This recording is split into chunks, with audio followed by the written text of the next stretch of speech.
Welcome to Life Stories, where we dive into real-world experiences that shape our lives, our careers, and our personal journeys. Today, we follow the story of a woman navigating the high-stakes world of corporate America, facing unexpected challenges and resistance along the way, as she fights for her place, both in the workplace and in her personal life. She learns valuable lessons about strength, resilience, and the power of standing firm. Join us as we explore how one woman's story unfolds, creating change in the face of adversity. Don't forget to subscribe to the channel and start today's story. It had been a long week already, and I wasn't sure how much more I could handle. As a consultant, every day brought new challenges, but I always prided myself on maintaining composure. After years of corporate battles, I'd learned that keeping my dignity intact in the face of disrespect wasn't just a survival tactic, it was a form of power in itself.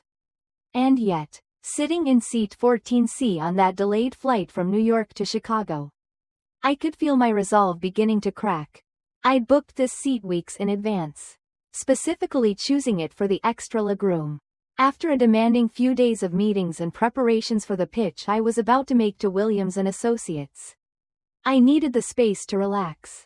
I pulled out my laptop to go over my presentation for the upcoming meeting, a diversity and inclusion strategy for a financial services firm.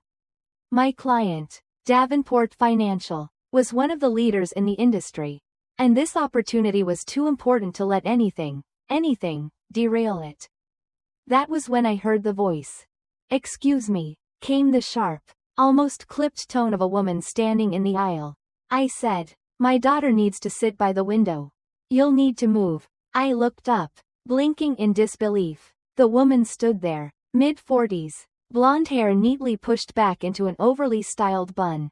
Her sunglasses were perched atop her head. Despite the fact that we were inside an airplane, she looked to be one of those people who believed their every word demanded attention. She was holding a young girl's shoulder, probably no older than 8. The little girl shifted uncomfortably, eyes downcast, fingers nervously playing with the edge of her backpack. I swallowed the rising frustration in my throat and tried to remain calm. "I'm sorry," I said, my voice still steady, "but this is my assigned seat. I specifically booked it for the legroom." Her eyes narrowed as she glanced over me, at my business suit, my neat braids, my open laptop. It was that look, the one that said she was assessing me, dismissing me, all without a word. I had felt that gaze before, the judgment that seemed to follow me everywhere. The look that questioned my worth, my place in this world. "Surely, you can understand," she continued, leaning in closer, lowering her voice to a whisper that everyone around could hear. "My daughter gets anxious on flights. She needs the window seat. Surely you can move." I knew exactly what was happening here. This wasn't just about a seat on a plane. It wasn't just about a child's anxiety. It was about power, about entitlement. She believed, somehow, that her discomfort mattered more than mine. I understood what it was like to be passed over, to be overlooked, to be expected to shrink myself for others' convenience. But not today, not here. "Ma'am, I'm sorry," I said, my voice firm but measured. "I paid for this seat. Your daughter's seat is wherever you've been assigned. I'm not moving." Her face flushed with frustration. "I need to speak to a flight attendant," she snapped, her voice carrying over the hushed cabin. "Be my guest," I replied, turning my attention back to my laptop. I needed to focus. I couldn't afford to be another viral video. Another black woman standing her ground only to be escorted off the plane in disgrace. Not today. Not when the Davenport account was finally within reach. After months of careful cultivation. Not when I had promised my mother I'd be home in time for her birthday dinner.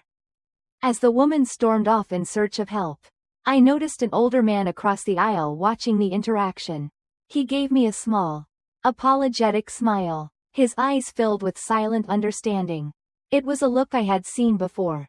The unspoken acknowledgement from an ally who wasn't brave enough to step in but knew what was wrong. The flight was already delayed by 40 minutes. I needed to finish my presentation, review my talking points, and get ready for the long road ahead. I wasn't worried about my seat anymore. But my mind kept drifting back to that look in the woman's eyes, the assumption that my presence, my claim to that seat, didn't matter, and I wondered, not for the first time, how often we, as Black women, had to prove our worth in spaces we were legally allowed to occupy. How often we had to fight for something as simple as the right to exist in a place without being questioned, without being made to feel less than. The flight attendant approached shortly after. Michaela, according to her name tag, was young, maybe in her mid-20s. She had the sort of smile that didn't give away anything, neutral, professional, practiced. She looked between me and the woman returning to the aisle with her daughter. "Hi there, is there a problem?" she asked, glancing between the two of us. Before I could respond, Megan, the woman who had caused the disturbance, jumped in. "Yes, my daughter needs the window seat for her anxiety. And this lady refuses to move.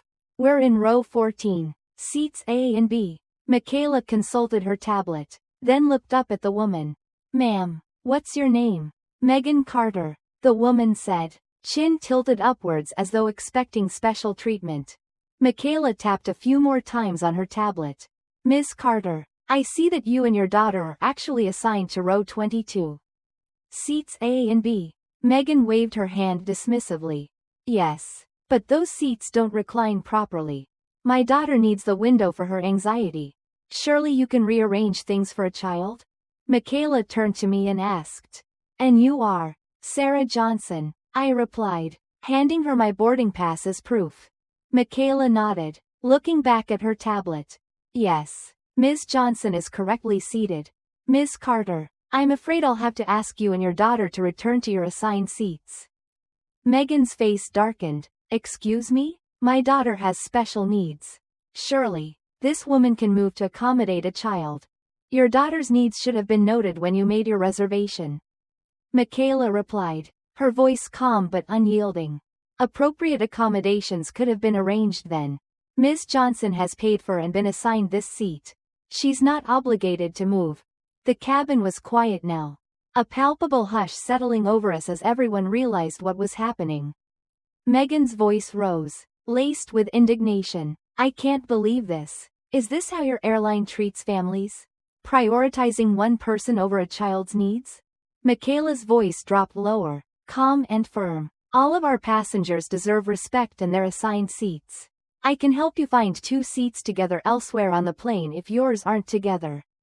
But Ms. Johnson doesn't need to be involved in that solution." Megan's face twisted with a mixture of disbelief and fury. "Fine," she spat. "We'll remember this when choosing airlines in the future." As she walked away, Michaela turned to me. "I apologize for the disturbance. Ms. Johnson, can I get you anything before takeoff?" "No, thank you," I replied, the knot in my stomach finally loosening. I appreciated the flight attendant's support. For a moment, I thought about how rare it was to see someone in a position of authority take the side of someone like me. It was refreshing, though I couldn't shake the feeling that the battle was far from over. As I refocused on my presentation, I couldn't help but reflect on what had just happened. The flight might have been delayed, but for me, it had already become an unexpected lesson in the small, quiet victories that often go unnoticed. A lesson in standing firm, in asserting my right to take up space, even when others tried to push me out of it. And I couldn't help but think, if more people, especially those in power, were willing to take that stand, how many of us would be able to walk into rooms without constantly having to prove that we belonged there? But as the plane finally began its journey toward Chicago, I had a feeling the lesson wasn't finished yet. By the time I touched down in Chicago, I was exhausted. The flight had been long, but the real weight I carried wasn't physical. It was the pressure of the meeting ahead. Williams & Associates was a prestigious firm, and I had worked tirelessly for months to secure this opportunity.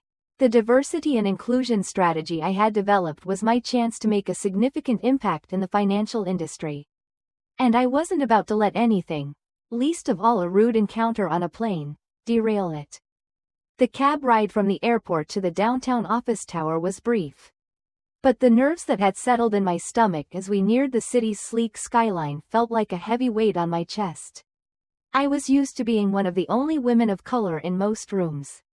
But this was different. The stakes were higher now, and the eyes of the firm's leadership team would be upon me. I had prepared for every possible question, rehearsed every part of my pitch. And yet there was a part of me that feared being judged for the color of my skin rather than the content of my ideas. Arriving at the building, I took a deep breath before entering. The sleek glass doors parted, and I stepped into the lobby. The reception area was minimalist and cold, with chrome fixtures and marble floors that seemed to echo my every step. My heels clicked as I walked toward the elevator, the weight of the task ahead pressing down on me. I had to push everything else from my mind and focus. When I reached the 47th floor, the doors opened to reveal a spacious, glass-walled conference room. At the table sat 5 executives, all white, all watching me as I entered. There was Richard Davenport, the CEO, his silver hair neatly combed, looking every bit the part of the corporate powerhouse he was. To his right, Elizabeth Wells, the COO, greeted me with a warm smile. The other 2 women, who I hadn't yet met, were senior VPs, and the final man, sitting at the head of the table, was the head of talent acquisition, Megan Carter, the same woman from the plane. I froze for a moment as our eyes met.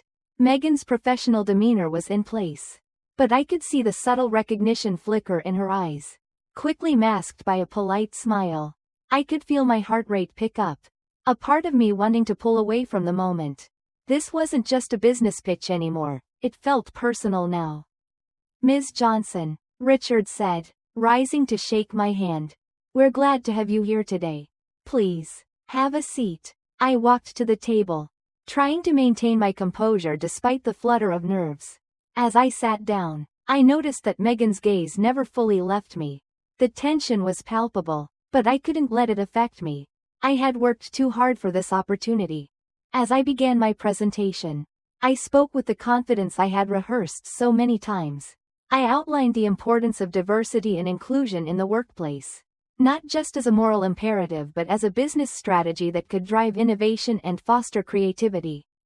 The room was silent as I moved through my slides, explaining the framework I had developed, which emphasized not only recruitment but retention and promotion pathways for underrepresented groups.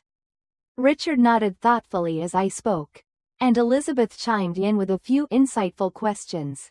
But Megan remained silent, her face a mask of neutrality. I couldn't help but feel her watching me, assessing every word, every move I made. As I reached the section of my presentation that covered metrics and accountability, Megan finally spoke.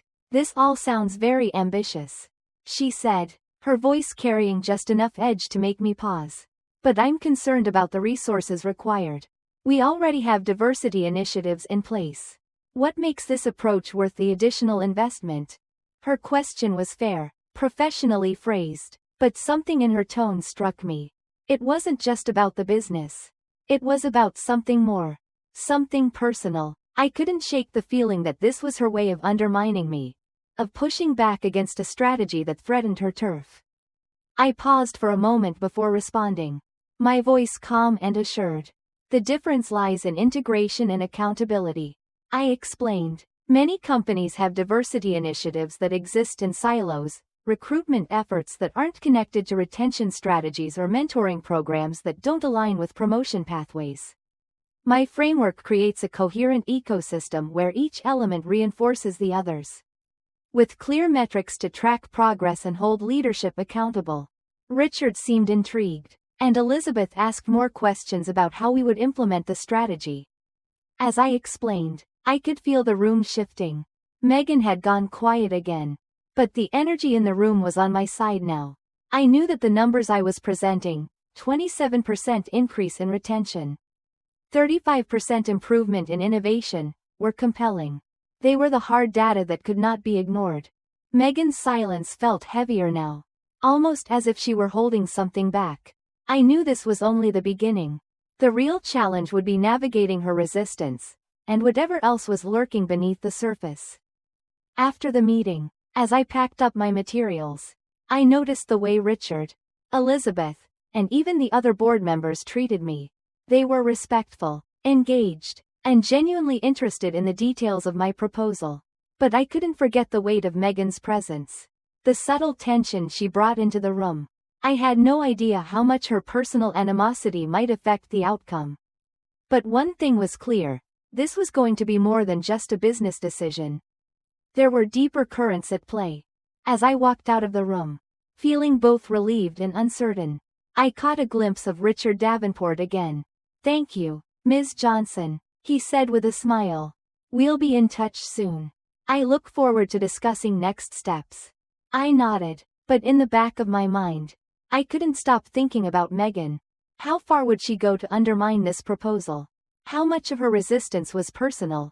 The next few days in Chicago were a blur of meetings, strategy sessions, and networking events. As I worked through the inevitable post-presentation uncertainty, I couldn't shake the nagging feeling that the hardest part was yet to come. I had managed to deliver my pitch and gain the support of several key players at Williams & Associates. But the presence of Megan Carter loomed over everything. I spent the next morning revisiting my strategy and responding to follow-up questions from the executives.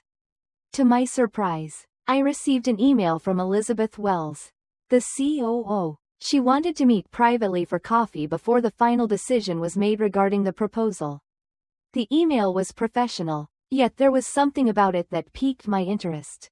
Elizabeth had been supportive during the meeting, asking insightful questions that showed she understood the value of the framework I was proposing.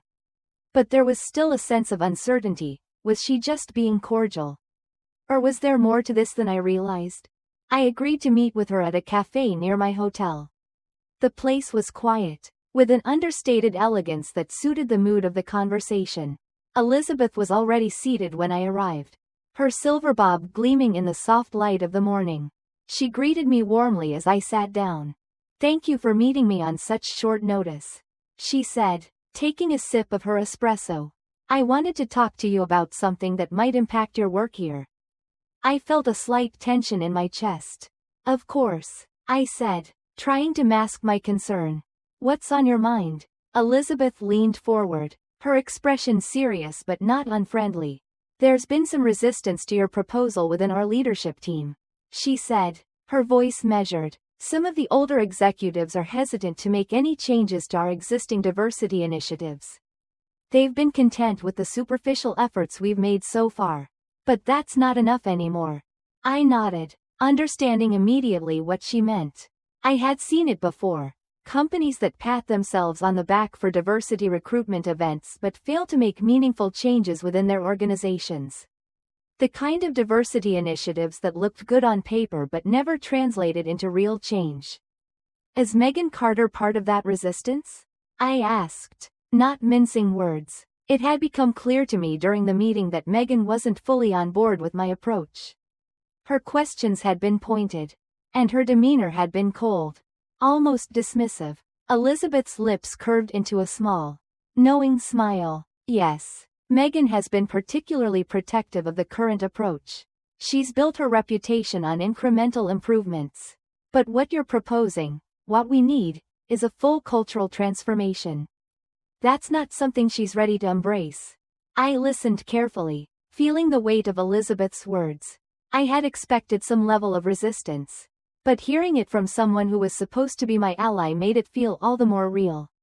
Megan wasn't just protecting her turf, she was resisting change. Something I had encountered all too often in my career. "So, what happens now?" I asked, my voice steady. Elizabeth met my gaze directly.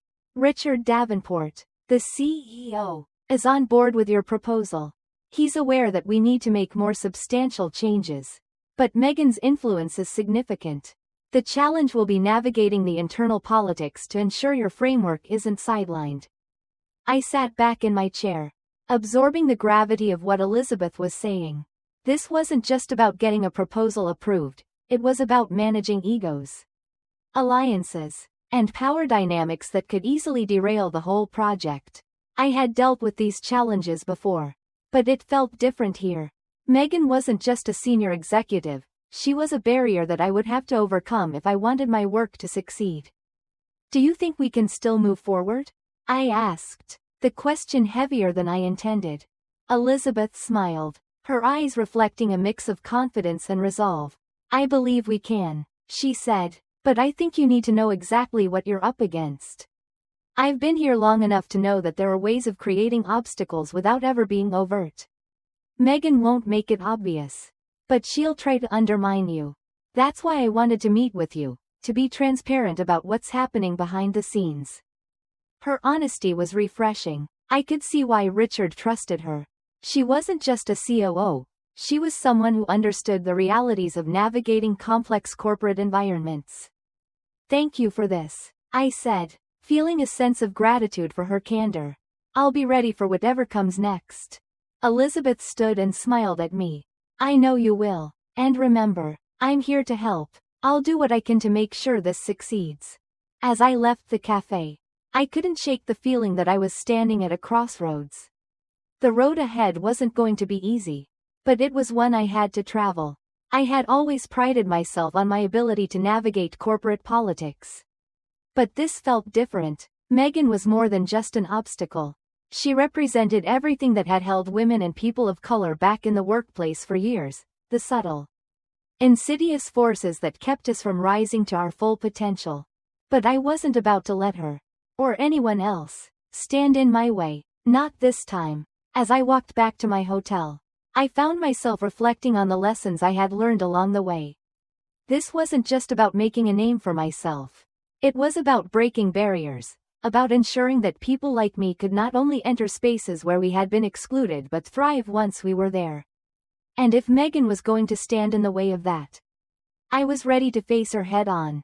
The day's meeting had been hard, but it had also given me clarity. I had a plan, and I had the support I needed. Now, it was time to put everything into action. As the days passed, the momentum I had built from my meetings and the support I gathered began to shift the tides in my favor. With each conversation, each new connection, I found myself not only navigating the political complexities of Davenport Financial but thriving within them. My strategy was becoming more than just a proposal. It was a movement within the company. And in the end, it wasn't just about securing the contract or succeeding in my career. It was about creating a space where change could happen, where voices like mine could be heard. I didn't know exactly what the future held, but I did know one thing for certain. I had already won. Not because the battle was over, but because I had learned the true power of standing firm, of trusting in my abilities, and of believing that change was always possible, no matter how difficult the path. The phone buzzed in my pocket. It was a text from Marcus, asking if I wanted to grab coffee after my meeting. I smiled, feeling the weight of everything slowly lift.